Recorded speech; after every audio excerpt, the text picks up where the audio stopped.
Malakas pa dapat ako. Ayan. Si Sophia, ang galing tumulong kay papa niya.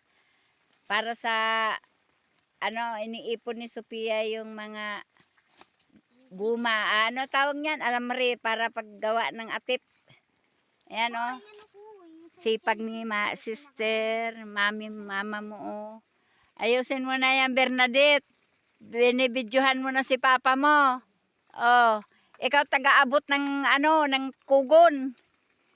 Tingnan mo, marunong maggawa ng bahay si papa mo. Oh, nakakita na kayo ng bahay, sister, brother, na kugon ang atip. Tingnan nyo, oh, ganda.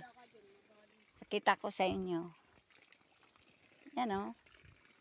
Kung siksik ba yung pagkakaano. Wow, ganda pala, oh. Hindi talaga tutulo basta yan. Kita mo yan, oh, ganda.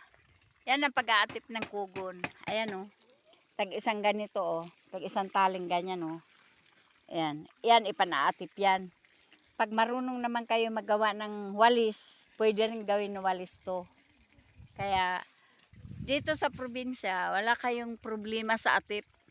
Basta manguha kayo ng kugon, oh, may atip ka na.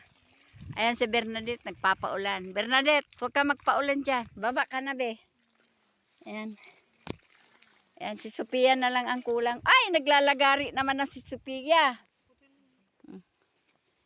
Ayan. Ang galing ni Sophia, tumutulong, maglagari. Oh. Hello, Sam. Inanto ka na? Ha? Bakit? Alin ang masakit? Kamay mo? Ay, nasugat pala eh. Umaambon. Silong muna. Gusto mo pang bumalik dito? Dito sa bundok. Parang masaya sa bundok. Ah, talaga? Parang masaya sa bundok. Mas maganda dito, di ba? Kaysa sa syudad, no?